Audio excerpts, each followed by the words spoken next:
always found George really encouraging to me. When we got here this morning, he said, that door's open, so the airflow will, so people won't go to sleep just as fast.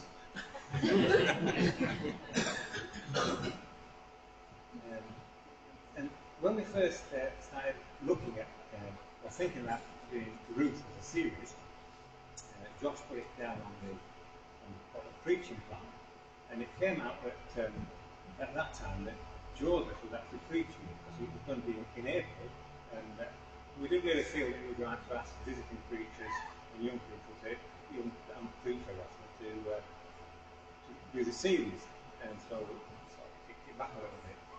But Joseph was down for doing Ruth in chapter 3, and I just happened to mention to him one day that he was doing it. He said, yeah, I looked at it, he said, there's no to say about it, isn't it? So, you're going to struggle this morning, aren't you?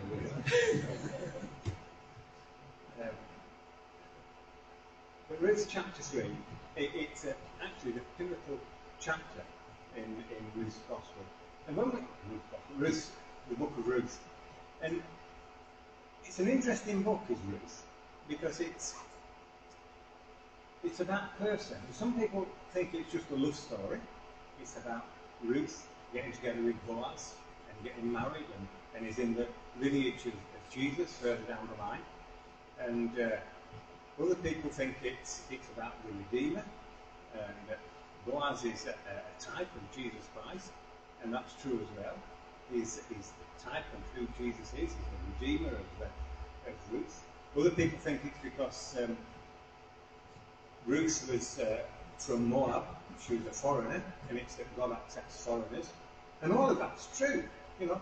But as I sort of looked at it and kept looking at it, and I'm a little bit like, I don't know if you read Peanuts, the Peanut cartoons, everybody, that the character there called Lucy in Peanuts, and Lucy in Peanuts is reading a book. Well, she's looking at a book, and she's looking at it, and then she puts it down, then she looks at it again, and then she puts it down, and then she looks at it again, and at finish up, she stands up and says, no matter how hard I try, I can't read between the lines. And, you know, sometimes we're a little bit like that, we can't read. I want to say, if we can, to read a little bit between the lines, to see what's there. And as I've sort of looked at Ruth, and I believe it's not about, well, it's about Ruth, but it's more than that. It's about 3 widows, or 2 widows. And it's about being a widow. Because in Leviticus and in Deuteronomy, and actually throughout the Bible, widows are incredibly important to God. God has a special place for widows. And I believe that widows and orphans and foreigners are kind of a type of each one of us. We're all, in a sense, widows, orphans, and foreigners. All about being fatherless, about being a foreigner. And in a sense, Ruth fulfilled all of those. She was a widow, she lost her husband. She was fatherless because she left her father and everyone she knew. And she was a foreigner. She was a foreigner in a strange land. And she fulfilled all of those types. And this morning, each of us, in some way or another, are either an orphan, a widower, or a foreigner.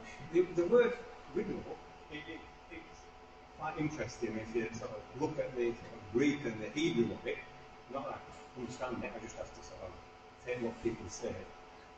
But a widow, it doesn't just mean someone who's lost a husband. It can mean, well, you can be a widow because of numerous reasons. You can be a widow because your husband has died. You can be a widow because your husband has deserted you. You can be a widow because you've been divorced. There are numerous reasons why you can be a widow. And widows, at that time, in Bible times, were incredibly vulnerable. Because they had no power, they had no say, they were insignificant, completely insignificant. If they were older, then often they would resort to begging. If they were younger, they would often have to resort to prostitution, just to make ends meet. It was tough if you were a widow in those times. And that's why God makes special provision for the widows, the fatherless, and the foreigner. All of them were in a very similar position. And so when God sort of talks about the widow, they've got a special place in his heart, and he takes particular care, and he has particular attention to the widow, the fatherless, and the foreigner. And when the book of Ruth opens in chapter 1, Ruth and her family and her husband, Naomi and her husband have gone off from Bethlehem because there's a famine in Israel. And so they've gone 60 miles or 70 miles into the land of Moab to make a living for themselves, just to try to make ends meet. And when they come back, because Elimelech dies, the two sons die, and Ruth returns with Naomi, her mother-in-law, and they come back to Bethlehem. And as they come back, it says, all the crowd sort of say, ooh, who's this? It's Ruth. She's come home. And they're sort of askance at what's gone on. And Naomi says, I went out full, and I came back empty. God has dealt treacherously with me. Ruth means pleasant. I mean, Naomi means pleasant. But don't call me Naomi anymore. Call me Mara, because I'm miserable. And I think as you get older, and as you look at that sort of phrase, there are many times that you look at your life, back over your life, and you say, it could have gone better. It could have gone better. You know, there are things that happen, and it could have turned out better. And somehow, it's robbed you of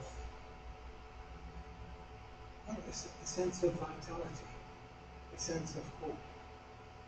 You see, she went out full. Well, she went out from a place that was actually in poverty at the time. There was a famine in the land. So why did she go out full? She went out full because she had ambition, she had hope, she had dreams, she had aspirations. And as she came back, those hopes, those dreams, those aspirations, those plans that they had together had been dashed. She came back empty. And I believe that often within our lives that dashing, isn't it?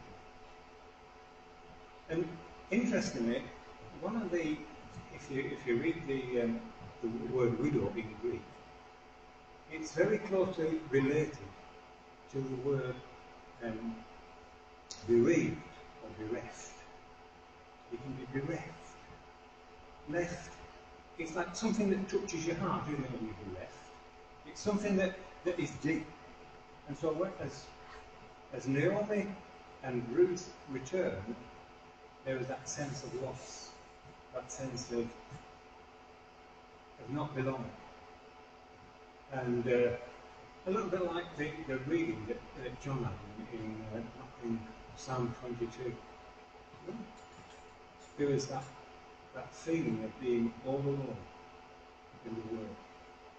And this book of Ruth speaks to all of us, who feel at times that your life could have been different. I could have made different decisions. I could have made different choices. The choices that Naomi made, that Ruth made, they were wrong choices. But they felt that yet somehow it could have been different and it could have been better. And so we come to chapter 3, and we see from chapter 1 and chapter 2 that they were insignificant people. They had nothing. They'd gone out full, and they came back, and the land that that was theirs had been repossessed by someone else. They didn't have any money, anything. They were actually begging. As they went round the fields, it was gleaning what was left over from what everybody else had had first. That's what they were picking up. They were picking up they were scavenging, in a sense. What was then? It was God's provision, because God had a concern from the very beginning for people that didn't have anything. But they were only picking up the leftovers from everybody else. And so Ruth and Naomi return. And at the beginning of chapter 3, Naomi says to Ruth that she wants to find security or rest for her daughter-in-law.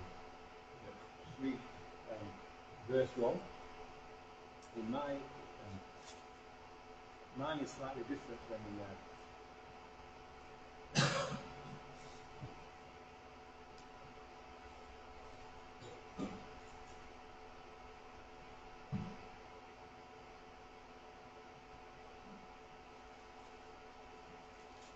just talk among yourselves.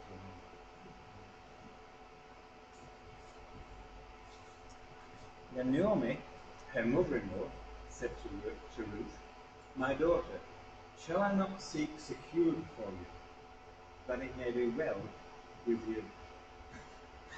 This is what Naomi was seeking. She was seeking security.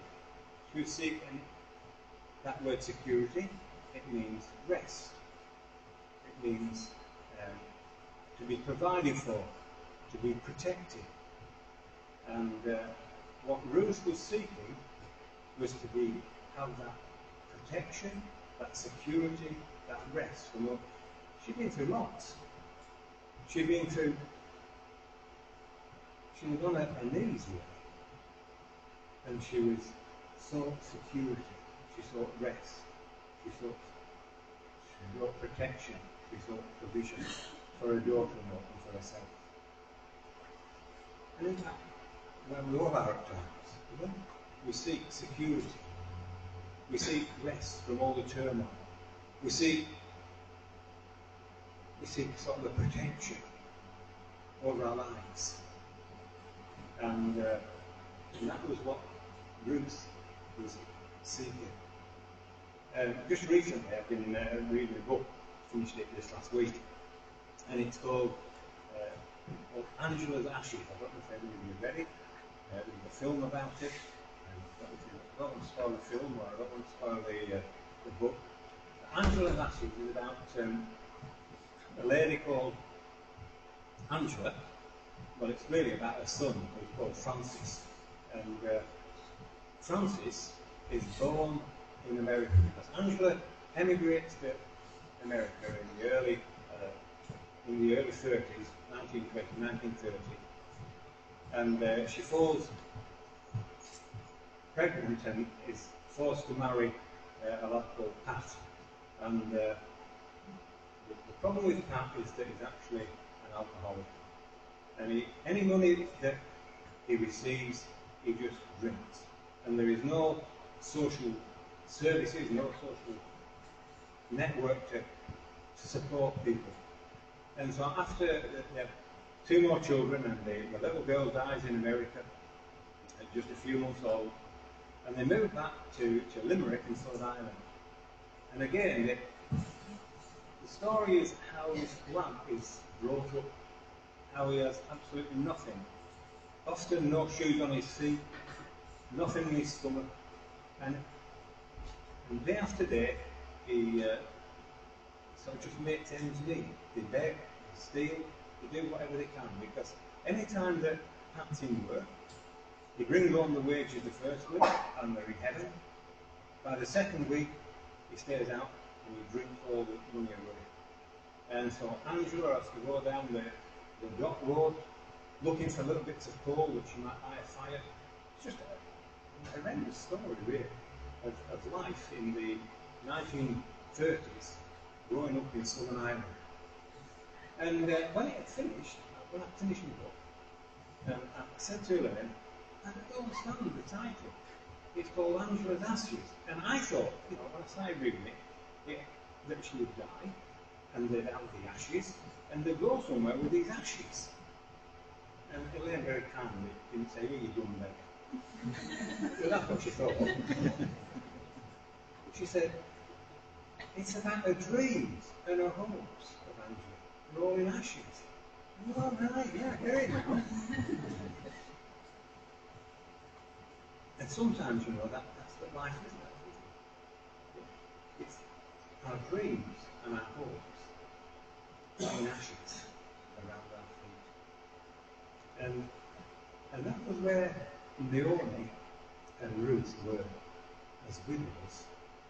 And so she desired, just as Angela did, that one day they would have security, they would have protection, they would have an anchor.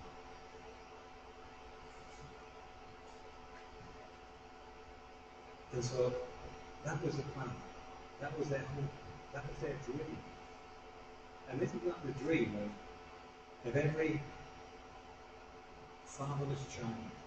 Yesterday, I don't know if it was yesterday or the day before, the news was on the news that in this country there are 120,000 children that are ratified or classified as homeless. And they were talking about how they can't build enough houses. And that's what our nation is like. Now, part of those 120,000 are not there because they are homeless, per se. They're there because the family is broken up. Because they're single families. There's not enough houses. Because mum wants one and dad wants one, and we share the children. And we all go out. We're all not immune from it. And how many children, when you watch these programs on television, who do you think they are? They long to know who dad is. They long to know where dad is. They long to reconnect with father. And that's where this family were. They've lost their hopes and their dreams. And yet in the picture, in this picture in Ruth chapter 3, there is a man. And that man's name is Boaz. And it's interesting what Boaz says about himself when he finds Ruth sleeping at his feet, and he wakes up, and it's been quite a shock, wasn't it? We wake up and your feet being warmed by a woman. It shocked him, and he said, "Who are you?" And she said, "I am Ruth." And she said to Boaz, "Extend the skirt of your clothes over me." And that was a sign of that he would be prepared to marry her. And even today in Jewish society, when a Jewish man gets married, he actually throws the sort of skirt of his talith around the woman. And that shows that he is going to take her, and that he's going to protect her, and that she's not that he's going to possess her, but rather that he's covering her.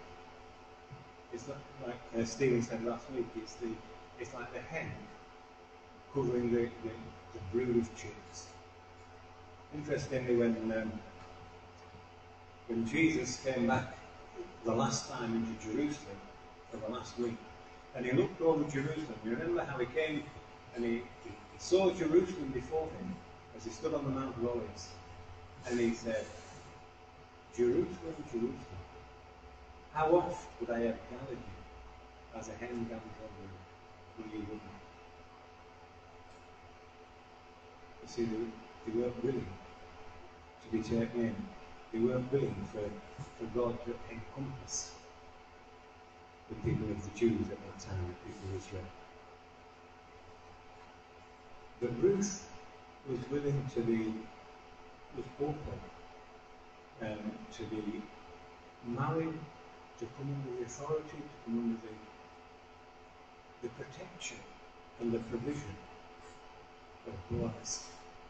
And this morning that's where we are. That's where Ruth was.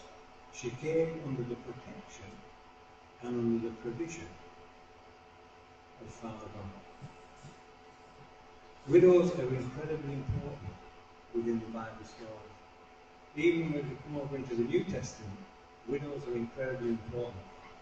Strangely, the first problem in the early church was the problem with the widows. Don't we hear that? But it was the widow that caused the problem, but they were the problem. But say I have a house group, we've got the house group, and yeah, they're a real problem because there's quite a few widows among them, and whoops.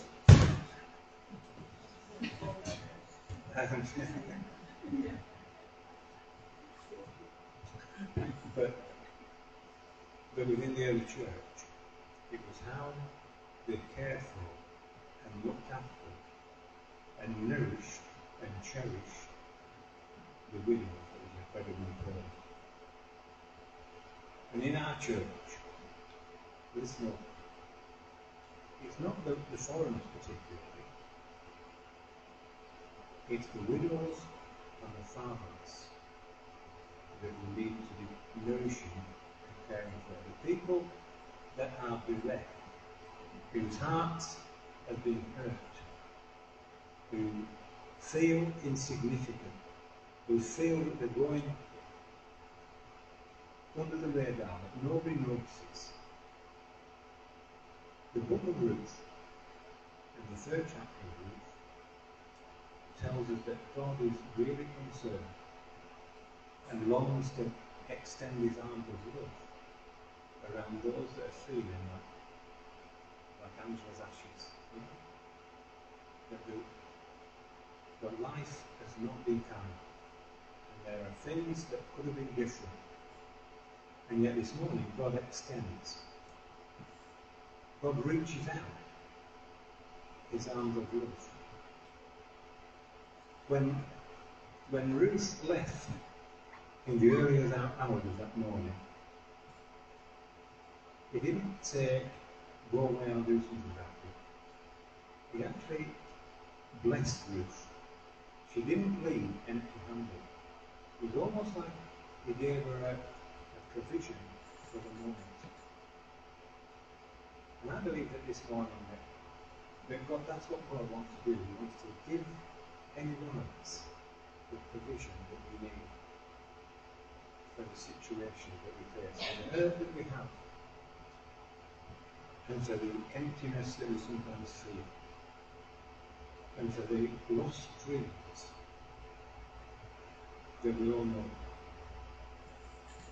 God is interested, infinitely interested in who we are, the widows, the fatherless, the orphans, and the foreigners.